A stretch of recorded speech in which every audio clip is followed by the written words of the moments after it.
Bonjour et bienvenue dans SoTalk, l'émission de la rédaction Sud-Ouest Gironde. On va parler aujourd'hui du coworking qui se développe à grande vitesse ces 2-3 dernières années sur la métropole bordelaise. Et pour en parler, Pauline Tréquesser, bonjour. Bonjour. Vous êtes une spécialiste, on peut dire, c'est ce qu'on appelle les tiers-lieux. Vous allez nous raconter tout ça. Vous avez un blog là-dessus qui s'appelle Vélo Boulot Bordeaux. Et puis deux représentants d'un de ces coworking qui vient de se monter. Voilà, ce sera un exemple, une expérience que vous allez nous relater. Sylvain Tessier, bonjour. Bonjour. Et Thierry Joigniou, Bonjour. bonjour. Donc ça s'appelle Seven Coworking, on va en parler juste après. D'abord, Pauline Tréquesser, un petit point sur le coworking à Bordeaux. Ça représente, sur la métropole bordelaise, ça représente quoi aujourd'hui ? Alors du coup, donc, sur la métropole bordelaise, il y a aujourd'hui à peu près 65 coworking. Et hors métropole, donc au niveau de la région, on est sur environ 120 ou 130 tiers-lieux, voilà, il me semble. Ouais. D'accord. Et vous confirmez qu'effectivement, c'est un phénomène qui s'est développé ces 2-3 dernières années, hein. Il y a 5-6 ans, il y avait quasiment, ça n'existait quasiment pas. En effet, oui, tout à fait. Ça se développe à une vitesse assez importante au niveau mondial même. Ouais. Et au niveau, et Bordeaux n'a pas du tout à rougir puisqu'on n'est pas du tout à la traîne, on est voire même hyper en avance en fait au niveau national. Alors, on vient de parler du coworking, mais on va d'abord dire ce que c'est, parce que peut-être que les gens qui nous regardent ne le savent pas. Qu'est-ce que ça signifie exactement, mon coworking? On travaille ensemble, c'est l'idée. Expliquez-nous comment ça se définit. Tout à fait. Donc en fait, le coworking, c'est donc finalement un tiers-lieu, un troisième lieu. En fait, c'est ni la maison, ni le travail. C'est un troisième lieu qui a été imaginé pour que les gens puissent se rejoindre, travailler éventuellement. Ce sont des espaces de travail partagés. Le coworking en tant que tel, c'est vraiment l'espace de travail partagé. D'accord. Parce que dans les tiers-lieux, il y a beaucoup de choses. Oui. Hein, oui, il y a des makerspaces, des cœur. hackerspaces, plein de mots anglo-saxons. Plein de mots anglais, dont le coworking. Dont le coworking, c'est ça. Exactement. Donc, espace de travail partagé où, en fait, l'idée, c'est vraiment de rompre l'isolement, de pouvoir travailler avec d'autres personnes. Donc, c'est des lieux de vie, des grands bureaux. Mais en fait, le fer de lance du coworking, c'est vraiment la communauté, quoi. C'est l'humain, c'est le liant, c'est la création du lien, la création de synergie, la mutualisation de ressources. Voilà, donc c'est au-delà du fait qu'on paye moins cher un bureau. Le coût est moindre, voilà, effectivement. on crée aussi des relations hyper importantes avec les gens qui sont autour de nous. Ce sont des bureaux ouverts, des open space comme on appelait à l'époque. C'est ça. La plupart du temps, ce sont des bureaux ouverts. Enfin, il y a un peu tous les modes en fait de coworking. Toutes les configurations, j'imagine. Il y en a qui sont très différents. Exactement. Chaque coworking en fait a son mode de fonctionnement. Chaque coworking a son modèle économique aussi. Chaque coworking est porté par différentes structures. Ça peut être des associations ou des entreprises, par exemple, comme le Seven et bien d'autres coworking. Le Seven, on va en parler justement. Et tout d'abord, on va voir à quoi ça ressemble en images.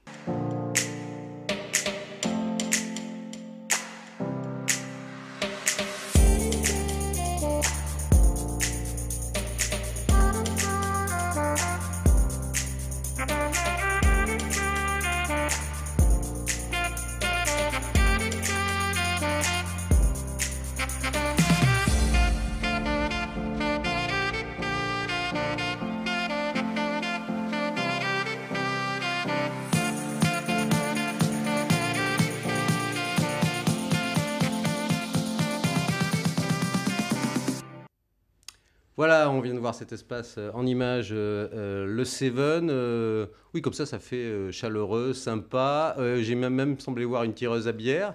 C'est le projet. Alors, c'est le projet. Alors, voilà. Expliquez-nous. On se dit, est-ce qu'on travaille dans un coworking? On va voir.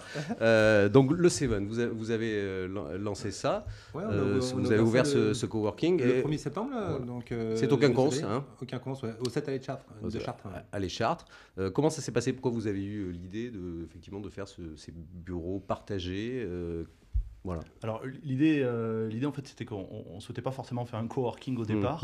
On était plutôt parti sur l'idée de faire un troisième bureau pour la société pour laquelle on travaille, qui est Aura Finance, on va en parler à la fin. Une société de courtage en prêt immobilier. Et en fait, en trouvant des locaux à acquérir sur Bordeaux, on a trouvé ce lieu-là qui représente une belle surface, puisqu'il y a 300 mètres carrés. Et effectivement, on n'avait pas besoin d'aussi grand. Donc on s'est dit qu'on pouvait, nous, boîte Aura Finance, travailler dans ce lieu-là, mais aussi permettre à d'autres personnes dans le domaine justement de l'immobilier et de la finance venir travailler avec nous pour créer des synergies et pouvoir créer une communauté, créer un lieu effectivement où on puisse se retrouver ensemble.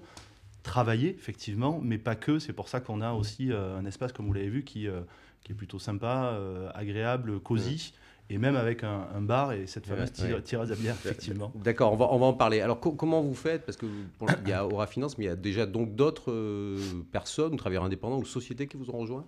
Tout à fait. Nous, déjà au départ, on est un groupe d'indépendants. Et donc là, maintenant, on a d'autres groupes d'indépendants qui nous ont rejoints et qui sont généralement spécialisés en fait, dans la finance et dans l'immobilier, puisqu'on a voulu rester en fait, autour de notre cœur de métier qui était le courtage en prêt immobilier. Donc, et aujourd'hui, on est plutôt satisfait puisqu'on arrive à réunir en fait, des gens du même milieu et on aimerait bien faire en sorte que tout le monde arrive à travailler ensemble. D'accord, mais c'est ce que vous souhaitez, c'est-à-dire que vous voulez faire un coworking un peu thématique finalement, avoir des gens qui sont... Alors, au lieu d'aller chercher nos clients, en fait, on les fait venir à nous, c'est beaucoup plus simple. Et en fait, on fait plus du porte-à-porte, en fait, on reste... maintenant, on les invite en fait, à boire des coups et on les invite à travailler avec nous, quoi. D'accord, très bien. Pauline Tréquesser, c'est ce qu'on voit souvent, c'est des coworking thématiques un peu, voilà, la plupart du temps, les gens qui créent des coworking travaillent un peu dans le même domaine? Alors, à l'époque, sur les premiers coworking qui sont nés, les lieux étaient spécialisés, par exemple, dans le numérique. Vous avez, par exemple, le Node à Bordeaux, rue des Fossés. De plus en plus, en effet, on voit aussi des entreprises traditionnelles s'emparer, en fait, finalement, du sujet du coworking. Et elles font bien. Puisque clairement c'est le futur du travail. Donc il y a un vrai enjeu aujourd'hui pour ces entreprises traditionnelles de s'emparer de ces sujets-là. Au même titre que le Seven, il y a par exemple Coworkimo aussi qui a ouvert il n'y a pas longtemps. Ils sont sur le sujet aussi de l'immobilier. Voilà, donc je pense qu'aujourd'hui il y a un vrai enjeu et je pense qu'ils ont tout compris. Ouais. Alors, comment vous les avez vous trouvés un peu par hasard, ces personnes qui sont venues dans ce coworking? Et on imagine qu'il n'est pas plein, que vous cherchez encore d'autres personnes pour venir? Exactement. En fait, on utilise tous les réseaux sociaux, tous les médias. Il y a des sites spécialisés. En fait, on essaie de communiquer partout. Maintenant, le fait d'être là, en fait, aujourd'hui, je pense que c'est une bonne façon de communiquer et de faire passer le message qu'on cherche en fait des gens dans l'immobilier et la finance en fait pour venir nous rejoindre. Alors, c'est pas, vous l'avez dit, c'est pas seulement des bureaux, voilà, où la location de bureaux où chacun est dans son coin. Il y a des espaces conviviaux, communs. Ça apporte quoi, ça? Ça apporte, en fait... il y a un côté ludique, en fait. Quand on se réunit en fait, chez soi, quand on prend l'apéro en fait, avec des amis, on aime être dans un endroit en fait, sympathique, avec une bonne musique, une belle image, jouer au baby-foot, jouer aux fléchettes, se réunir. Et en fait, on essaye de pas être différent en fait, dans notre vie en fait, de tous les jours et dans notre vie, dans notre monde professionnel. Donc, un peu comme le tiers-lieu, en fait, on n'est ni à la maison, ni au bureau, mais par contre, on essaie de prendre le meilleur des deux. D'accord. Thierry Joignoux, comment ça se passe concrètement? Effectivement, il faut des personnes qui gèrent ces espaces un petit peu communs. Oui, effectivement, là, nous, sur cet espace-là, on est 4 associés. Après, il y a... entre guillemets un responsable et pour le coup c'est moi qui ai été désigné et qui me suis désigné aussi parce que ça me plaisait bien de pouvoir animer un lieu, justement faire en sorte à ce que les gens puissent comme cela travailler dans un endroit différent. Ce qui est bien en plus dans notre lieu à nous, c'est qu'on a des bureaux qui sont fermés, des bureaux qui sont ouverts en espace partagé sur notre espace central, et on a également en fait une salle de réunion, donc même des extérieurs à nos occupants peuvent louer. Et on a aussi en fait ce fameux bar et cet espace central là, qui est relativement grand, où on peut accueillir 100-120 personnes, et où on peut aussi privatiser le lieu. C'est-à-dire qu'on veut que le lieu vive le jour, mais vive aussi en after-work ou en soirée, pour que les gens puissent vraiment s'approprier le lieu et faire en sorte à ce qu'ils puissent inviter des partenaires, pourquoi pas faire des séminaires, des formations.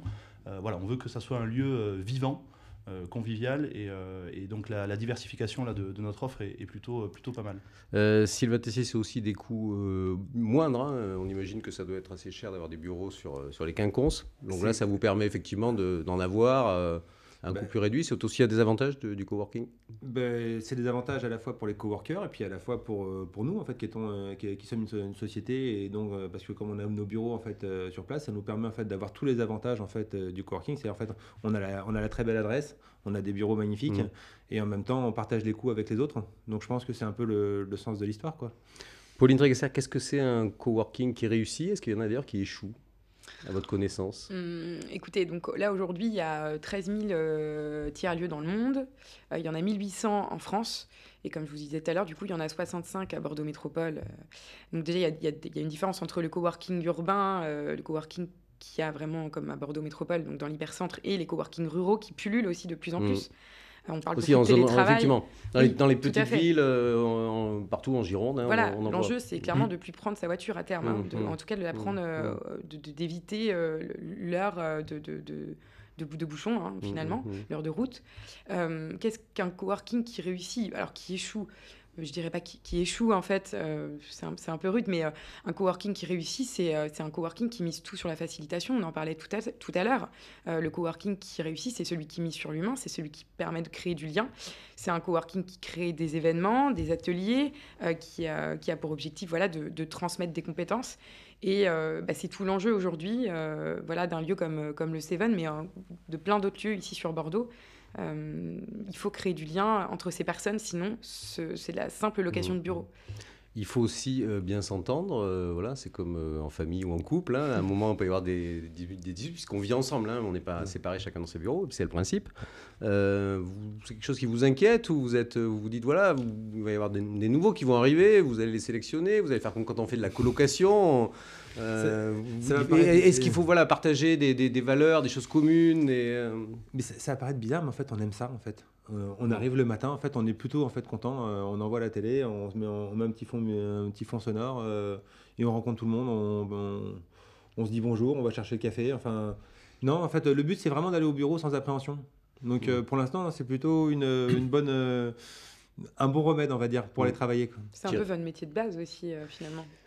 En fait, nous, de toute façon, on a toujours travaillé avec des indépendants. On est une société qui travaille avec des indépendants. Donc, on est dans le courtage en prêt immobilier. On a 25 indépendants. D'ailleurs, en fait, nos 10 ans, demain, au Matmut, on est très fiers et très, très contents. Mais par contre, travailler ensemble, ça a toujours été notre fer de lance. Et puis, c'est ce qui, j'espère, nous portera aussi dans les 10 prochaines années. Thierry Joanniou, là-dessus Oui, la sélection, elle se fait naturellement. C'est-à-dire qu'il y a des gens qui ont une demande de vouloir avoir un bureau dans un espace comme cela partagé. On les reçoit, on discute ensemble et en fait, le feeling se fait. Et je pense que les gens qui finalement souhaitent nous rejoindre sont des gens avec lesquels on s'est forcément bien entendu. Si au départ le contact passe pas, de fait les gens viendront pas et puis nous aussi on saura leur dire non, on n'a pas besoin de vous. Voilà. Donc ça se fait très naturellement comme dans des relations humaines de tous les jours. Allez, il nous reste 2 minutes pour parler de votre activité proprement dit, Aura Finance, société de courtage en prêt immobilier, c'est ça? C'est ça. Donc, alors, déjà, est-ce que les taux vont monter? Allez, puisque vous êtes des spécialistes. A priori, de toute façon, ils ne peuvent que monter, mais pour l'instant, je pense qu'ils vont stagner. Parce qu'ils vont stagner quelque temps. Ils ont rarement été aussi bas. Ouais. Donc, en fait, pour l'instant, on va les laisser stagner encore un petit peu. Et puis après, la logique voudrait quand même que quand on est au plus bas, ça ne fasse que remonter. Alors, expliquez-nous en 2 mots ce que c'est ce métier de courtier. Le métier de courtier, en fait, on est un intermédiaire entre la banque et le client. On est là pour l'informer, le conseiller, l'accompagner et négocier. Trouver les meilleurs taux, négocier pour lui avec les banques. Exactement, les meilleurs taux, mais avec encore un petit facteur humain, un facteur de conseil. C'est comme si par exemple, quoi, de conseil, c'est sur son achat, sur son. En fait, et puis il y a beaucoup de pédagogie parce qu'en fait, les gens pensent savoir comment une banque fonctionne et nous on leur apprend en fait à comprendre comment la banque fonctionne et on essaie de les guider au mieux de manière à ce qu'ils économisent en fait du temps, de l'énergie, puis qu'ils aient les meilleures conditions. Thierry Joanniou, ce sont essentiellement des particuliers. Oui, des particuliers. Alors, Aura Finance fait partie d'Aura Group, qui a effectivement 5 activités, dont l'activité Aura Finance de courtage en prêt immobilier. Donc, nous, on ne traite qu'avec du client particulier. Et en fait, ce sont des professionnels, tous les professionnels immobiliers, qui effectivement nous recommandent leurs clients particuliers. Et c'est devenu une habitude pour des gens qui achètent de venir vous voir en général. Ils se disent qu'effectivement, pour eux, c'est quoi? Parce que c'est quelque chose qu'on peut difficilement faire soi-même, finalement, d'aller voir chaque banque. Tout à fait. Alors, vous, c'est ce que vous proposez. Il y a des courageux qui le font. Mais sinon, sur le principe, oui, effectivement, les gens aiment bien avoir des experts en prêt immobilier qui, justement, les conseillent, les aident. On leur explique ce qu'est un prêt immobilier, ce qu'est une garantie bancaire, ce qu'est une assurance de prêt. Notre métier, c'est vraiment de les rendre suffisamment compétents pour qu'ils puissent, eux, faire leur choix en ayant tous les éléments en main. Après, qu'ils choisissent notre solution ou pas, ça, c'est encore autre chose. Mais au moins qu'ils aient tous les éléments en main pour faire le bon choix. Voilà, et vous fêtez effectivement, Sylvain Tessier, vos 10 ans, les 10 ans, demain. d'Aura Finance, demain jeudi. Au Stade Matmut. Exactement. 300 personnes. Formidable, c'est la fête.